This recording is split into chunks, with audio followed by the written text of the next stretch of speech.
Ever wish you had someone to tell you the truth about what it takes to run a successful business and live a fulfilling life? Well, amiguita, you've come to the right place. So grab your favorite cafecito or cocktail, your courage, and let's get to work. I'm Jenna Borges, a therapist, business strategist, mindset coach for entrepreneurs, and a feisty Latina from Miami. And I'm determined to teach you the exact tools you need to stop settling and start kicking some serious derriere. What do you say? Are you in? Then let's get started. Welcome to Latinas Empowering Latinas podcast.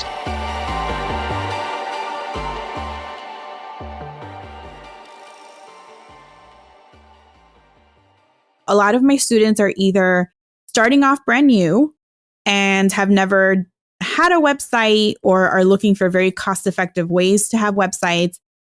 But you know personally the nightmare that I went through with my website scenario where I had paid someone to set it up for me, thinking that it was worth the investment.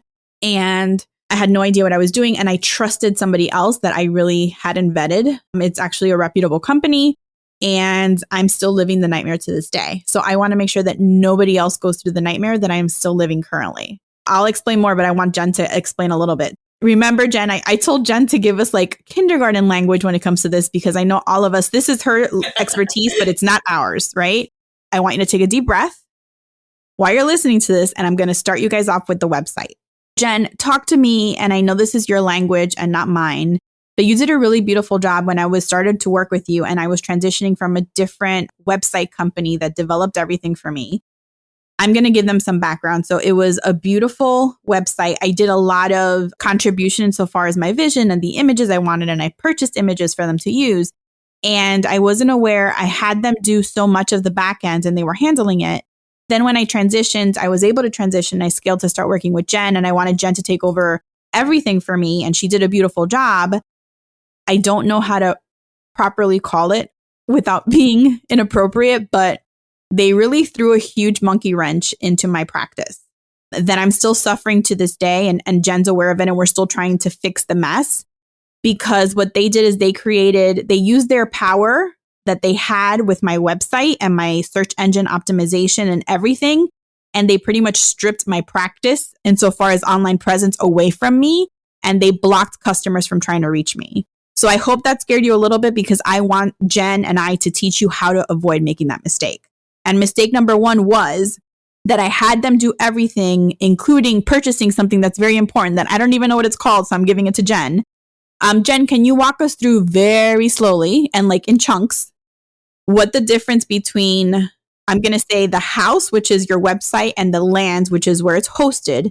Can you talk to us about the difference between the two and the importance of you as a practitioner, as an entrepreneur, owning that and purchasing it yourself, and then handing that information off? And one of the things that I love about Jen and her transparency was the second I said, okay, I want a new website, she goes to me, okay, you need to purchase it. And I said, well, I'll just give you the information. She goes, no, this is yours. You purchase it, you own it, and then you tell me what to do with it.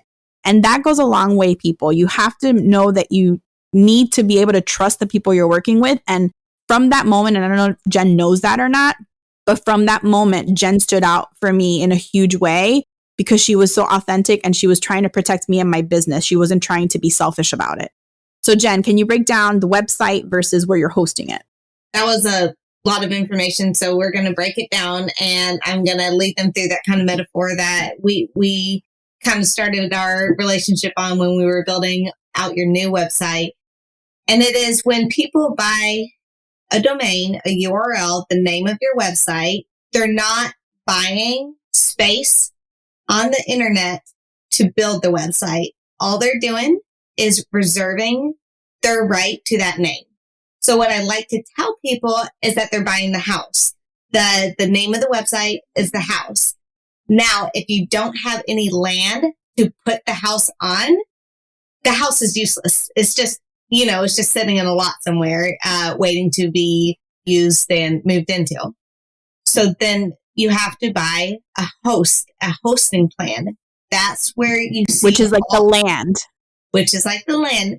So you see GoDaddy, Bluehost, SiteGround, all these things that are offering these packages for building out websites. That is the land that you're buying. And once you buy that land and put your website, the house on it, then you can start filling it with the furniture, the files, the design of the website. You need both in order to start with the website. The land for your website is where you're going to host it. And you mentioned some hosting or it's domain, right? Hosting and domain are the same? No, the domain is the name of the website. That's why Jen is here. That's why Jen is doing this for you guys. So domain is website name. Okay. So the land and the hosting is there another name you use for that? Sorry to interrupt you, Jen. I just want to make sure I break it down the right way. Nope. It's just the domain and the hosting plan. Okay. So hosting is your land. Domain is your house or your website name.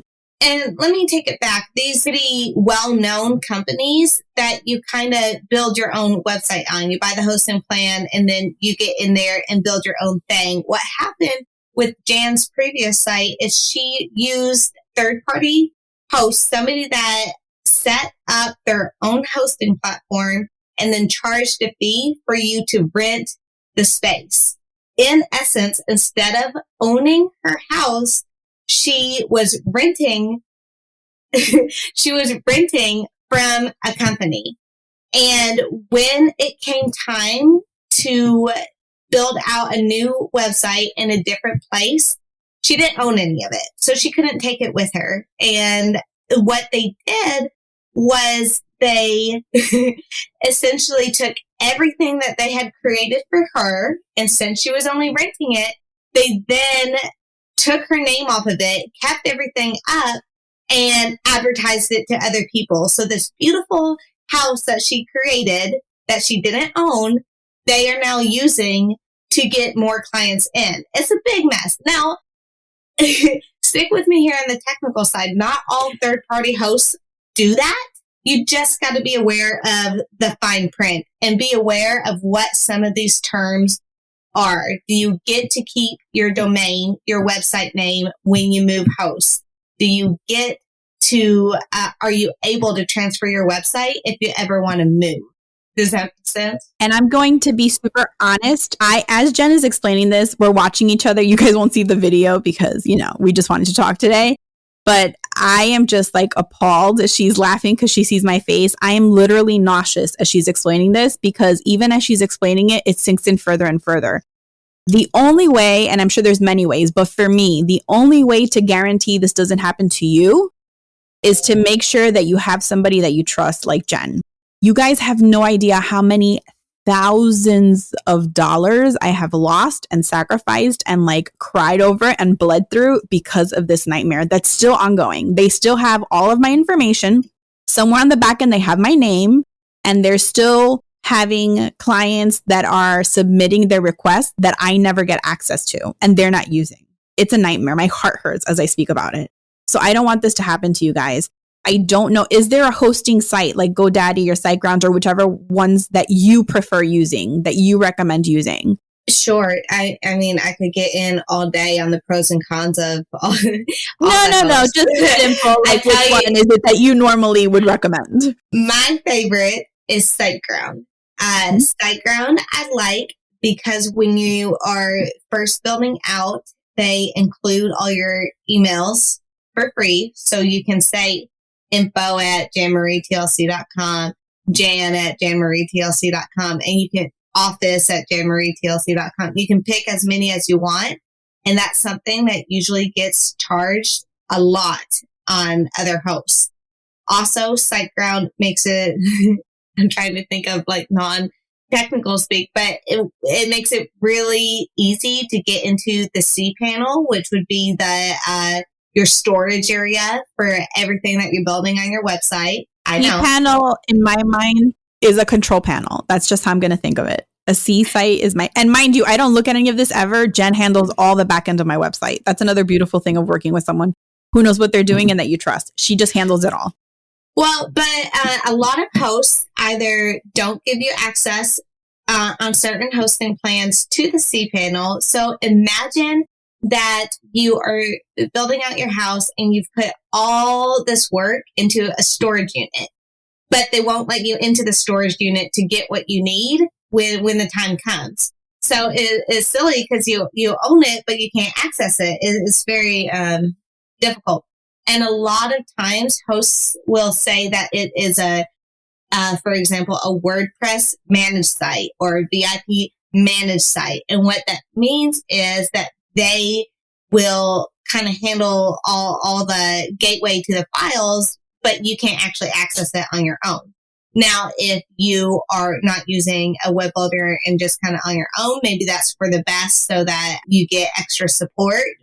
For me, it's very, very important to have access to the cPanel. So SiteGround does that with their emails, with their cPanel, and their hosting plans are just really reasonable for the first year. I think it's $6.99 per month. And then it goes up to $15.99 a month, which is really reasonable. The other thing that they do, and here we go, Jen, is that they allow me to install the SSL certificate for free. Like I'm able to get in there and do that. And what SSL certificate, stick with me here, is the difference between HTTPS and HTTP.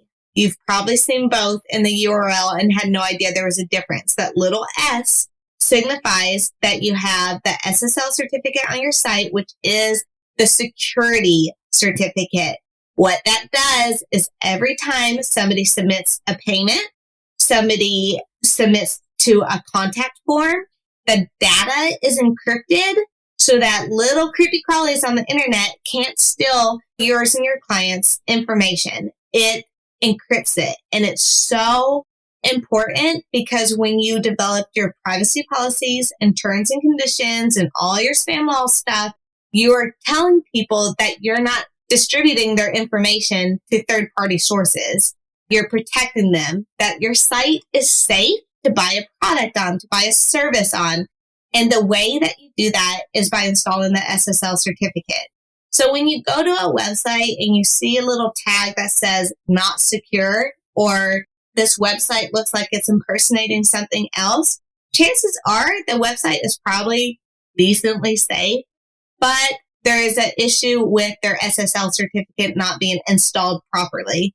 Again, it's like buying a house and then having to buy the locks and keys and security system for your house separately. And the reason I like SiteGround is that I'm able to install the locks myself without paying a huge fee to get it. So we're talking security, we're talking emails, we're talking hosting, and we're talking cPanel like access. So those are the types of things that I would look for when choosing a host. And those are the things that if you go an individual host, somebody that's like not well known, those are the questions I would ask. And again, SSL, email domains, cPanel access, and yeah.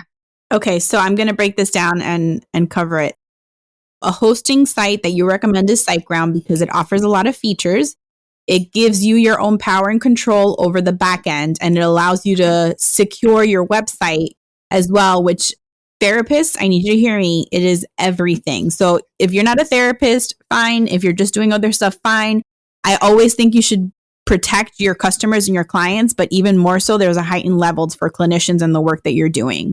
And again, the beauty of working with someone you trust is I actually, when I went to Jen and started, not only did she say, okay, you purchase your own home and land, I asked her, what do you recommend? And she told me, so my websites are on SiteGround. If you don't work with somebody and you don't have that direction, you don't know what's happening. I'm all about delegating things that are in your area of expertise, but I'm all about finding someone you can trust to help you delegate. And Jen does all my background stuff. And that's why I asked her to join me today so she can give you guys all this background. Okay, we went through hosting. We have our land. We purchased it to SiteGround. It was $6.99 a month, and then it goes up to $15.95 a month, and it includes like email access and backend and security and all that good stuff. Now, I have my lot. Now I need to purchase my domain, which is my website name. So how do I go about buying the domain separately from my hosting site? I mean, usually people buy the domain first because they have the name of their business before they have a design for their website. So when you have an idea for a cool name for your website, for instance, my company is themomempire.com. I knew that before I knew what I was even going to fully offer and how I was going to build it out. So I went online and I checked to see if the domain was free. So you can... how do people check to see if the domain is available? You can just go to GoDaddy or SiteGround or any place, or Google how to check if the domain is free, and then it'll give you plenty of tools. You'll do a domain search. And when you say free, you mean just available, not that it's free. Correct. I mean, it's right? available. So I wanted to see if my company name, Mom Empire, or the Mom Empire, was free or was available. Thank you, Jen. TheMomEmpire.com was available. MomEmpire.com was not available. So I had to decide whether or not I was going to put the in the URL or pick a different name for my business. It's kind of like when you are launching a course or launching business and or launching a podcast, Jen. In my case, MomEmpire.com was a name that was unavailable, but was also not being used. So I decided to go with TheMomEmpire.com because I didn't have any conflict with the use, and I still thought it was a cool name. So I bought the domain, and then when I was ready to build my business, that's when I bought the land for the house. So it's kind of the backwards analogy, because you think of buying land then buying the house, but really I'm telling you to buy the house first and then buy the land. Okay. And the reason I brought that up separately, Jen, too, is because a lot of my students don't even know how to buy their house. So that's why I wanted to walk through that too. You can get your website name, your domain, before you pick a hosting site, just to secure that name. What Jen was talking about is a conflict of interest. If there's a business or a program name or a podcast name or anything that's already taken, you are able to search for that as well to make sure that you're not violating any kind of right of somebody else that has already copyrighted or trademarked that name. So something that you can look into further, but that's what Jen is saying as well. You want to make sure it's not already a name that's in use for a business, period, because a lot of different reasons. You don't want the bad stigma. You don't want someone to think that you're a business that you're not, or you don't want to be associated with a business that's not good. So just try to do it as smoothly as possible from the beginning so you have no issues.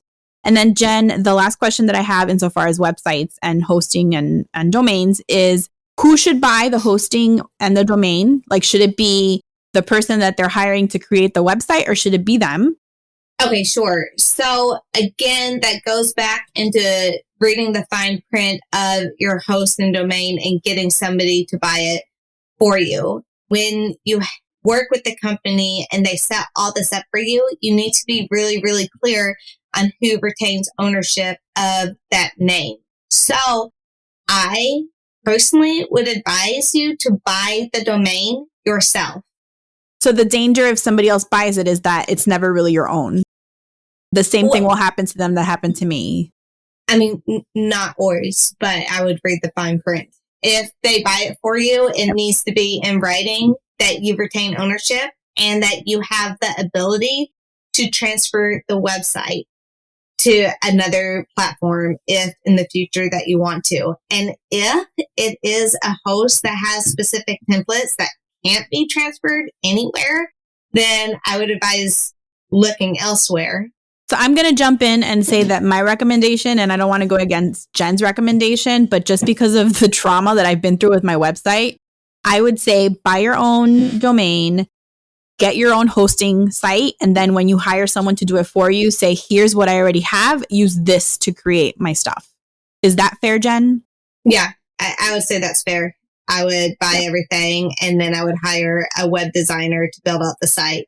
The other thing, if you're getting help from a hosting company to build out your website, that you need to listen for is whether or not somebody can sign in to their host, sign into the cPanel access and do design work on your behalf. Because a lot of hosting companies that also do website will say that you can't have whoever you want go in and change stuff around. And you really want to know why. What I wanted to say is the same thing as what happened to me. And the way that it looked in the fine print was I can choose to have my information transfer, and I can keep my domain name. But what the loophole that they had in was they still kept everything I created and they still kept it live. And now I have this ghost website that is competing with my website forever.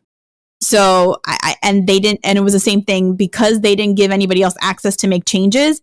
Every time I wanted to make any little tiny change, I had to go to them. They weren't very happy about my changes. And then they would charge me like $100 to make one simple change.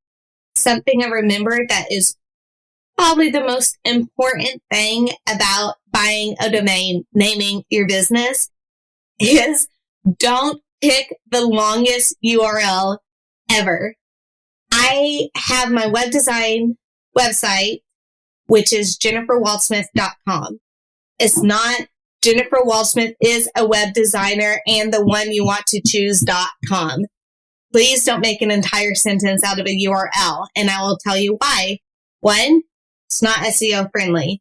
2, when you tell that domain to somebody, there is no way they're going to remember that. So you would have to have it on a business card or in writing every single time just for somebody to retain your website. And even then, they wouldn't. So short URLs. If your short name for your company isn't available, you may want to consider a different one rather than extending the name. Also, the extension of your website matters. And when I say extension, I mean .com, .net, .org, .gov. Depending on what your agency is, a lot of people don't think about those. So when they hear that jenniferwaldsmith.com is not available, but jenniferwaldsmith.net is, they think, maybe I should just go with .net so that I can keep the one that I want. And in some scenarios that could be appropriate, if you're an organization, you could have a .org. If you are a government organization, you could have a .gov. But keep in mind that people hear .com when they hear a website. So if they can't fully remember your website is jenniferwaldsmith.net, they're going to automatically assume that it's a .com. So my recommendations, short URLs, get the .com. If it's not available, seriously consider whether or not that name is worth it.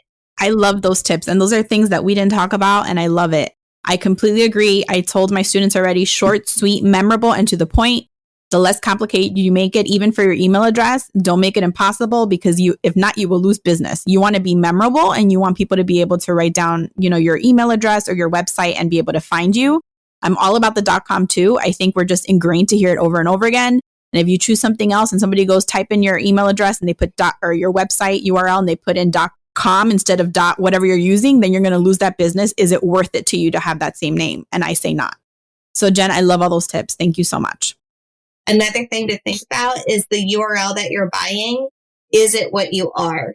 Jan Marie TLC, that has your name in it. So when people are searching for you, that should pop up. Same with jenniferwaldsmith.com. And I will say the momempire.com does not say that it's a marketing company. And it's something that I do regret like a little bit, but I built the SEO from word of mouth and everything. So, I'm getting off the tangent, but just keep it. Another thing in mind is SEO and what your URL is called.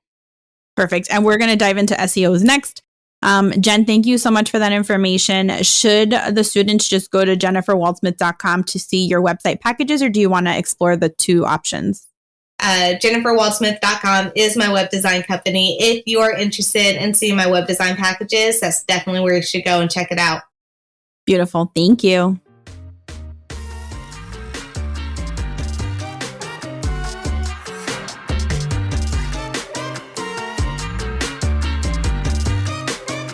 Thank you so much for joining me today. I am so excited you tuned in. The best way to find out the second a new episode is released and receive all the valuable tools and actionable steps I share is to subscribe to the podcast, so make sure you do that. Sending you so much love until next time. Bye.